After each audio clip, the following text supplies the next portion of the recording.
under the Constitution, not U.S. law. We're looking for him in the place that he might be at. I am not Within reason he believes talking that. to you. Hey, We can I open get a the sergeant? door and we can't find anybody. I want a And sergeant. I want a sergeant. basically Because I want a sergeant to circumstance, see him. you go inside, I want a check sergeant that to see him. that no one's You inside know for a first. fact this man is under the influence of something. I have a party here requesting for a sergeant. You know he's under the influence of something. Okay. Hey, if I held my finger up and told you to follow my finger, could you do it? Was all engaged that time, miss? You're high as dude. So I understand you guys are upset and frustrated. You brought a high cop to my house. It's frustrating. You guys walked to my mom's house Look at this. without Hey, can I get your name and badge number? Can I get your name and badge number? Who? Officer Shepard, 2075. Officer Shepard, what? 2075. 2075. On January 23, 2023, the Kansas City, Kansas Police Department initiated an internal affairs investigation stemming from a widely viewed videotape interaction between one of our officers and a resident during a call for service. KCK Police Chief Carl Oakman acknowledged that he was aware of the footage published by the defender, along with the officer's conduct, department officials said back in late January. The cop, who remains nameless, had been placed on administrative leave while the department led the investigation. The officer was responding to a call over a child custody dispute in Wyandotte County, Kansas. He appeared to be in bad shape, to say the very least. Well, according to Kansas City Star, quote, based on that investigation, it was determined that there was no wrongdoing on the part of that officer.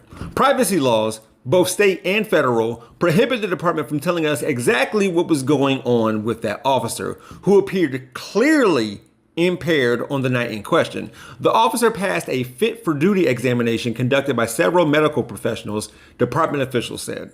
With that in mind, who's the officer? What was wrong with him? What did this examination consist of?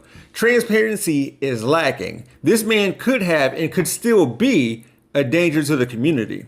Kansas City defender said it best. Whether it was drugs or a medical condition is truly besides the point, considering the partner cop and sergeant both refused to acknowledge his dangerous behavior and allowed him to remain present with a deadly weapon. See, this is the Kansas City, Kansas General Order for Code of Ethics. In Section 13, it says, officers have a duty to intervene when they see another officer do one, two, or all three of these things.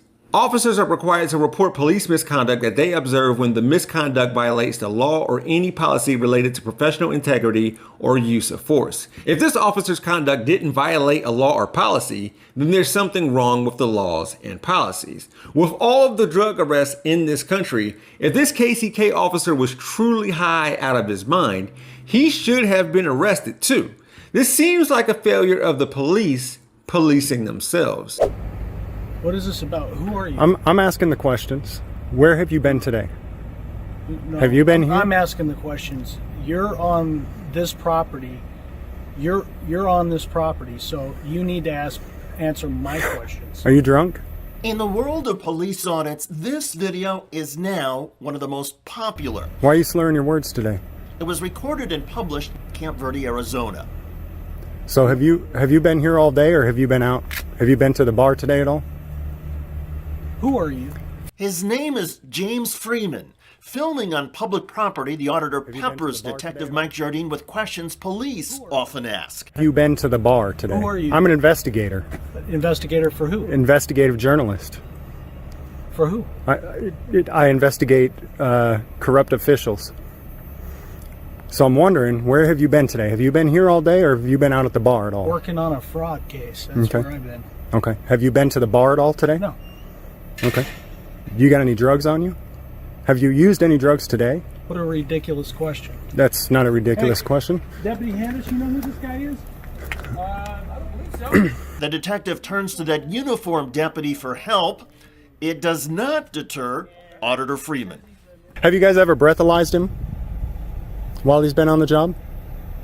Would you submit to a breathalyzer for me right now? You're ridiculous. You know that? What's your name? You've got about 5 minutes to get out of here right now. Or what? Or what? You're on my law property. enforcement. This isn't your Yeah, property. it is. Shut the hell up. Get out of here now. What'd you say? I said shut up and get out No, of here. you get out of here now. Hey, you better get your boy. Get your butt back in your office and do your job. You shut up and get out of here. You get your butt back in your office and do your job. No. No. You quit drinking on the job. You understand me? Whatever. You punk ass. Real quick. You're about a stupid motherfucker, aren't you? As James Freeman noted on his video, it has not been proven that Detective Mike Jardine is or was drinking on the job. Still, what a confrontation. Hello everybody, I'm David Schuster and thanks for joining us. James Freeman has become one of the most admired police auditors in the U.S. Southwest, and he is clearly one of the most fearless. Freeman often taunts and verbally insults police he catches making threats or trampling on the Constitution. This particular video from January of 2020 asking cops the same silly questions they ask us has now been viewed more than 8.4 million times. And it seems to get reposted every few months on Reddit, generating tens of thousands of more views and comments. Indeed, this video is timeless. And to a lot of Americans, it is more inspiring and satisfying than ever. You see, despite the prevalence of body cameras, people recording police, and countless officers arrested or publicly shamed for harassing citizens or breaking the law, it seems like every day when a cop with a chip on his shoulder makes life miserable for an ordinary, innocent person. Too many police continue to abuse their power and trample on our constitutional rights. So it is refreshing to see the tables turned and watch a defiant cop get chewed out.